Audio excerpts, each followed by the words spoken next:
想过，如果有一天你站到了一个能够俯览整个人类文明的高度，你的大脑会发生什么？这不仅仅是一个哲学假设，而是一个已经被反复验证的科学事实。在过去的几十年里，几乎每一个跨越过卡门线、真正进入过深空的人，在回到地球后，都发生了一种近乎重塑灵魂的认知突变。有人曾经是铁血无情的战斗机飞行员，回来后却变成了极度共情的和平主义者；有人曾是极其理性的科学家，归来后却转头扎进了神学的世界。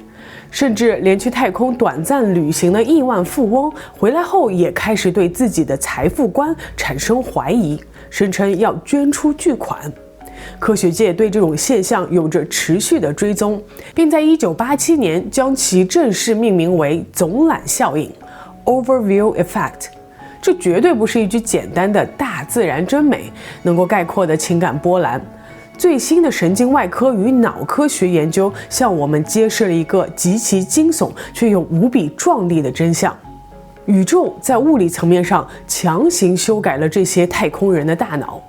今天我们将结合 NASA 埃尔特弥勒计划的最新登月绝密采访、历代宇航员的亲口讲述，以及前沿脑科学的最新发现，为你做一次深度的全景梳理。请务必听到最后，因为即使你此生无法拿到一张价值1000万美元的太空船票，我们依然有方法在地球上黑入我们的大脑防火墙，获取这份属于全宇宙的终极认知红利。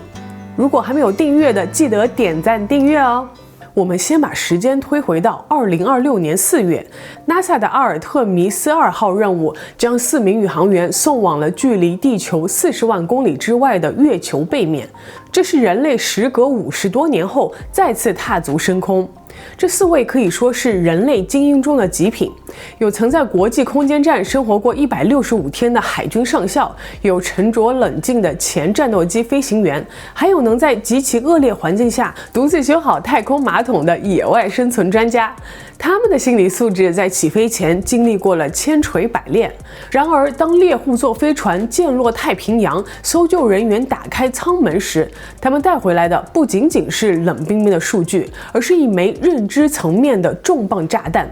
任务指挥官 Reid Wiseman 回到军舰上的第一件事，不是庆祝，而是立刻去寻找船上的牧师。他对着一个素未谋面的牧师崩溃大哭。他说自己本不是一个信教的人，但在那一刻，除了借用宗教的语言，他找不到任何其他方式来解释他在太空中经历的一切。他在新闻发布会上留下了一句话：我不认为人类已经进化到能够理解我们正在看到的东西。他们在深空看到了什么？当飞船绕到月球背面，地球和太阳同时消失在视野中，月球的阴影完全吞噬了太阳时，他们眼前的宇宙不再是一个平面的星空，而像是一个真实存在的3维黑洞，仿佛随时会把它们吸进去。而当他们回望地球时，他们看到的不是广阔无边的疆土，而是一艘悬浮在死寂宇宙中的极其孤独的生命救生艇。地球和他们乘坐的猎户座飞船没有任何区别，只不过是一艘为人类提供生存庇护的稍微大一点的飞船罢了。这种极度的震撼，在国际空间站 ISS 其实有一个不成文的神秘仪式。当新的宇航员第一次抵达空间站时，他们往往像胆怯的太空老鼠一样，在舱内小心翼翼地移动。这时候，老宇航员会把他们带到一个叫做穹顶舱的地方，那是空间站上拥有最大全景舷窗的观测台。老宇航员会命令新人闭上眼睛，接着他们拉开所有的舷窗遮光板，然后对新人说睁眼。就在睁眼的那一瞬间，所有的新晋宇航员，那些在地球上经历过最严酷军事和心理训练的硬汉们，无一例外的全都哭了。这不是普通的感动，而是一次大脑算力的瞬间过载。你大脑中现有的词汇，你能想象到的所有水彩画，都不足以去描绘眼前这颗正在发光、充满动态生命力的星球。当那条薄如蝉翼的蓝色大气层和绝对的深渊黑洞同时映入眼帘时，大脑只能通过眼泪来释放这种无法处理的巨大信息量。如果我们翻开人类的航天史，你会发现这种归来后的异变几乎是一种必然。登月第一人阿姆斯特朗在回到地球后，抛弃了所有世俗的荣誉，甚至跑去南美洲的厄瓜多尔寻找所谓的史前文明遗迹。阿波罗14号的艾德加·米切尔在返航途中突然感受到宇宙是有意识的，他真切地感觉到自己的身体和星辰是同一种物质构成的。余生中，他放弃了宇航员的辉煌生涯，只做一件事：研究意识的本质。曾驾驶 F-16战机的飞行员罗恩·加兰在太空中俯览地球时，他大脑中那些由国界线、敌我阵营构成的冷酷世界瞬间坍塌。他形容那种感觉就像是走出了柏拉图的洞穴。在地球上，我们被关在黑暗的洞穴里，为了墙上投影的幻影、金钱、地位、战争而拼个你死我活。而太空之旅就像是有人强行把他的脖子扭了过去，让他看到了洞穴外真实的阳光。甚至连《星际迷航》中柯克船长的扮演者90岁高龄才飞入太空的威廉·夏特纳，在落地后也痛哭流涕。他说，当我转头看向太空，我看到的是死亡，是一片冰冷、黑暗、空洞的虚无。然后我转头看向地球，那是生命。我的太空之旅本是一场庆典，但感觉像是一场葬礼。Jenny 常说，认知决定维度，而在太空中，这些人类最聪明的头脑，他们的认知维度不仅是被提升了，而是被彻底击碎后重组了。其实，早在1968年阿波罗8号绕月球飞行时，人类就意外触发了这个开关。当时人类满脑子想的都是征服星辰大海，宇航员原本的焦点全在月球上，但就在一次常规的烧烤模式，飞船为了均匀受热而进行360度缓慢自转中，舷窗外每隔2分钟就会出现一幅让所有人停止呼吸的画面。地球、月球、太阳和360度的宇宙全景在窗外流转。宇航员在那一刻做出了一个极其隐喻的动作，他们把原本对准外太空的摄像机调准过来，对准了地球。后来他们感慨说，我们花费了巨大的代价去探索月球，但在此行中，我们最重要的发现其实是发现了地球。在看着太阳、月亮和地球在窗外流转时，有宇航员突然意识到一个极其震撼的物理事实：自己身体里的分子以及旁边同伴身体里的分子，全都是在远古某一代恒星的内部锻造出来的。我们不是地球上的匆匆过客，我们就是星辰本身。带着对这种现象的好奇，1972年，哲学和政治学研究者弗兰特·怀特在乘坐飞机横穿美国时，脑海中蹦出了一个问题：如果人类真的在太空长期生活，拥有了俯览整个地球系统的神之视角，世界在他们的眼中还会是现在的样子吗？怀特花了15年的时间，挨个敲开退役宇航员的家门，进行深度访谈，并在1987年正式将其命名为总览效应 （Overview Effect）。总览效应的核心可以精准地拆解为3种深刻的认知坍塌与重建。第一层就是边界的绝对消失。所有经历过总览效应的人都提到，当你在太空中看向地球，你大脑里那张从小被灌输的世界地图会瞬间失效。你看不到政治边界，你看不到人为划定的国界线，你看不到任何意识形态的隔阂，你只会感到一种极度的荒谬。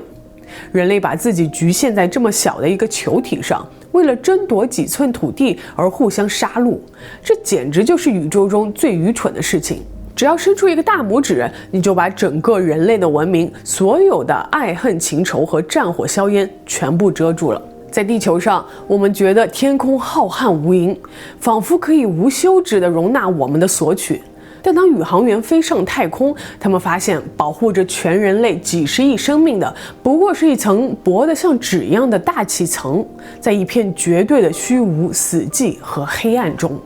地球是唯一的一片绿洲。宇航员们在太空中甚至能清晰地看到森林砍伐、水土流失和工厂的黑烟，那种感觉就像是眼睁睁看着自己母亲的皮肤被割裂，他们会感受到一种锥心刺骨的痛苦。这是总揽效应中最玄妙也是最震撼的一环。很多宇航员在注视地球时会产生一种灵魂出窍般的错觉，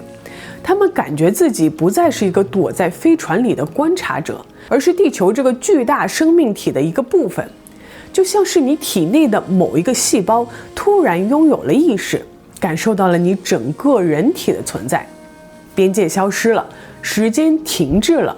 他们感到自己既是一颗微小的原子，同时也是整个宇宙本身。怀特在研究中指出，触发了这三大体验的两个核心变量：距离与时间。在400公里高的近地轨道，这更像是一种轨道视角。然而，当人类飞向30万公里外的月球，地球缩成了一个孤零零的脆弱弹珠时，这种认知变迁的触发率几乎是100%。这难道仅仅是因为风景太美，引发了宇航员们的感性抒发吗？不，科学界不相信诗意，科学界只相信数据和生理指标。当时间来到21世纪，脑科学家们终于拿到了确凿的物理证据。总揽效应其实是一场真实发生的大脑物理变异。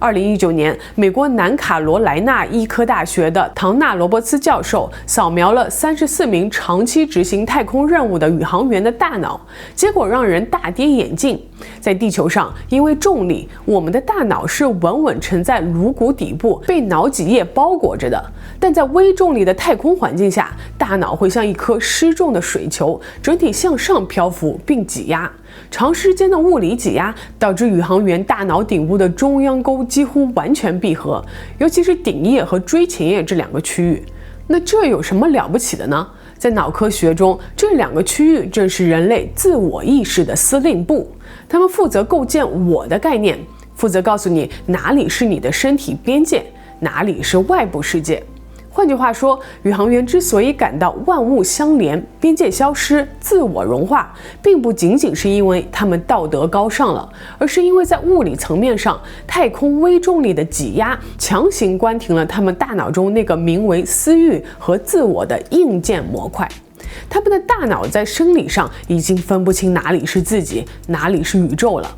为了彻底理解这个惊人的结论，我们需要引入著名人类全才奥尔德斯·赫胥黎在知觉之门中提出的一个颠覆性理论，以及现代科学对其的证实——默认网络防火墙假说。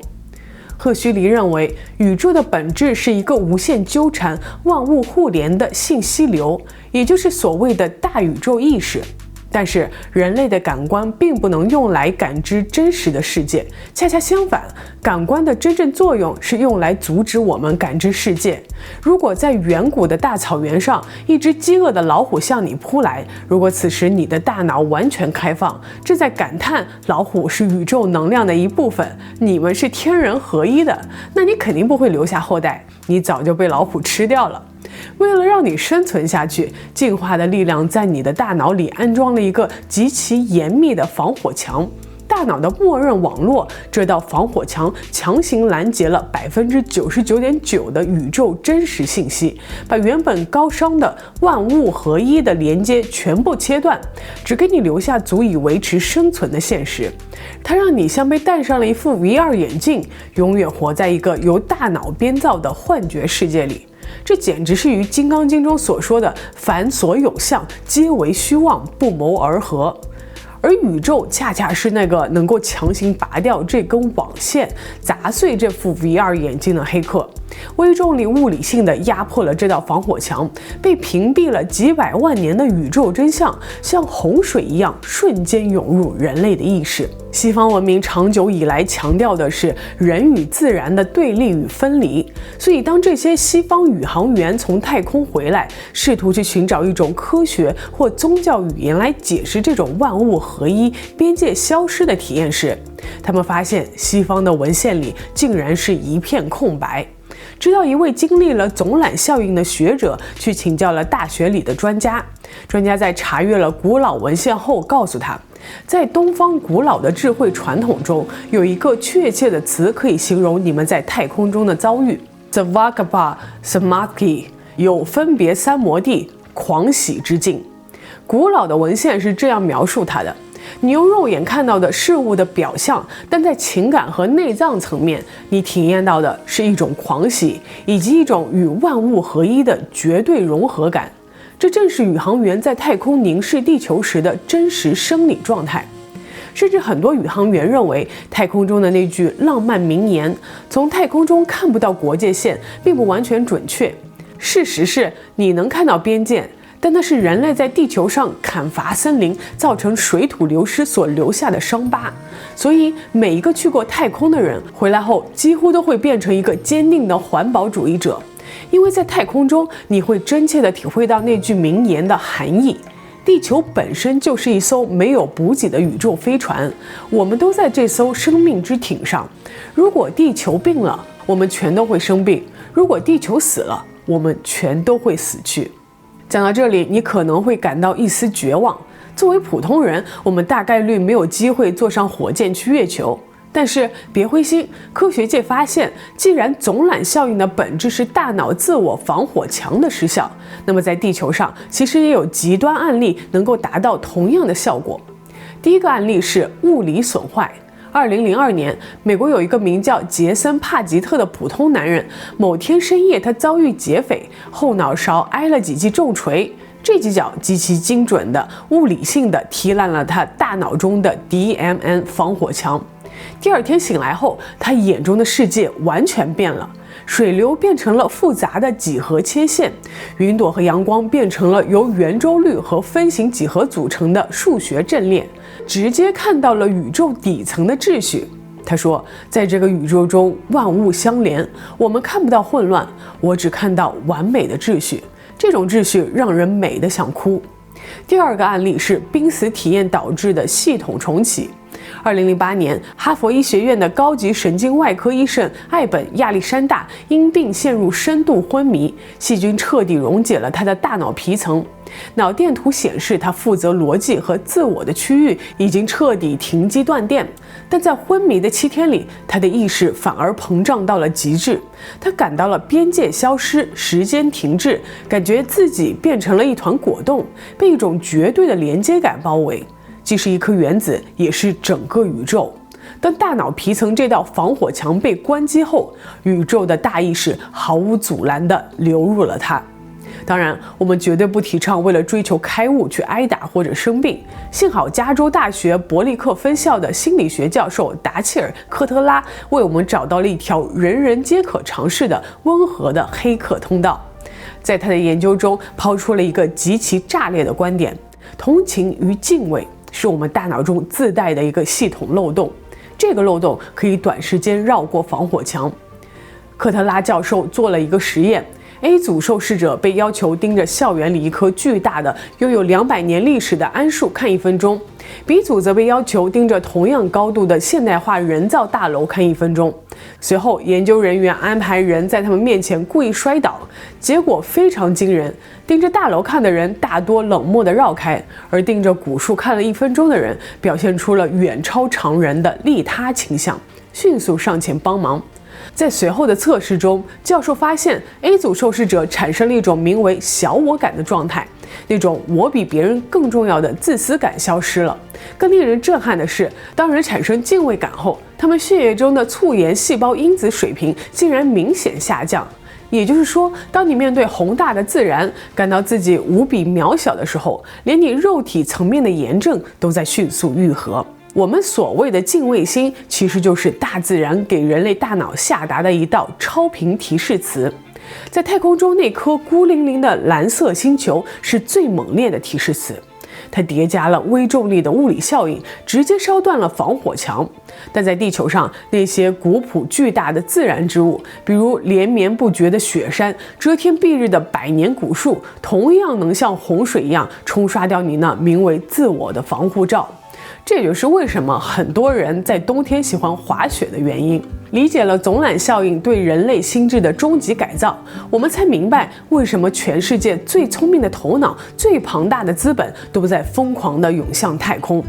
过去50年，人类不再登月，表面原因是花钱太多，阿波罗计划花了相当于现在1兆美元的资金，以及失去了冷战时的战略对手。而在今天，随着中国在航空航天领域的强势崛起，以及 SpaceX、蓝色起源等民间资本的入局，深空探索的成本已经大幅降低。围绕着阿尔特弥斯计划，不仅在月球南极找水、建立永久基地，民间企业更是在疯狂布局太空互联网、星际计划、半小时全球直达的火箭物流以及太空旅游业。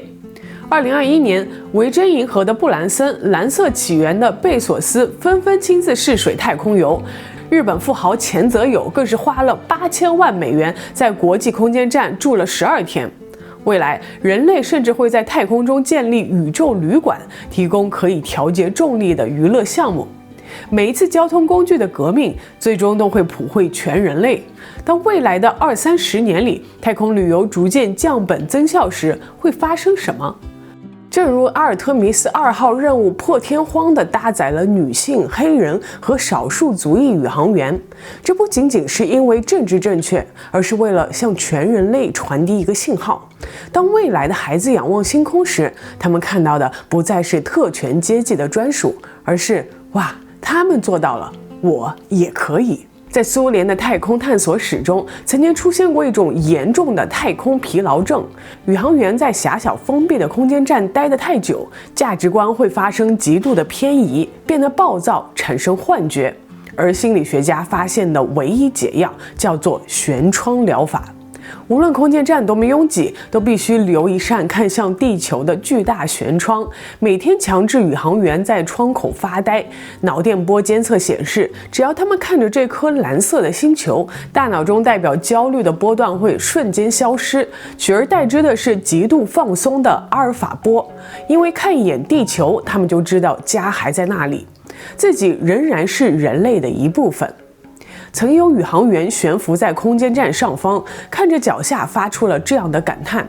如果我们这15个曾有着深仇大恨、意识形态迥异的国家能够在太空中搁置争议，共同建造出这样一个奇迹，那为什么我们在地球上不能团结起来解决我们自己的危机呢？有位老宇航员留下了这一段让人深思的假设：如果你能把地球上的70亿人全都送上太空，让他们低头看哪怕短短的30秒，你就会永远地改变所有人。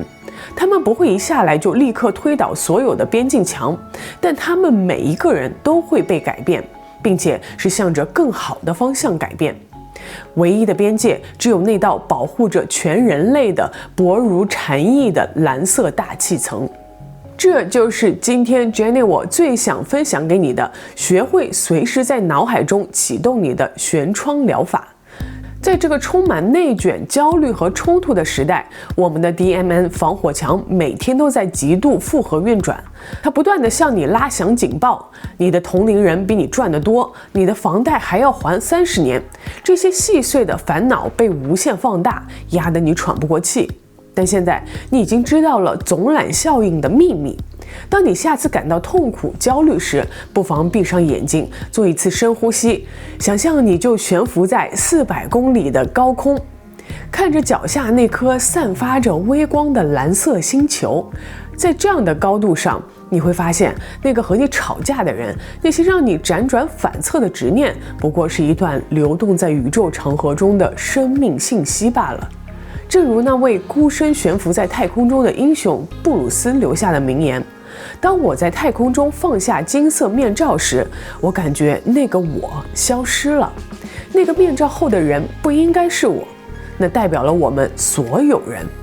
跳出那个名为自我的幻觉洞穴吧。如果暂时买不到去太空的船票，别忘了在生活中启动你的悬窗疗法。记住，我们不是宇宙的观察者，我们是宇宙用来观察它自己的一只眼睛。明天上下班的时候，别忘了停下来，抬起头，安静地看几眼路边的那棵大树。感谢你的陪伴。如果你对这期视频特别感兴趣，欢迎点赞、订阅并分享给你的朋友。我们下期再见。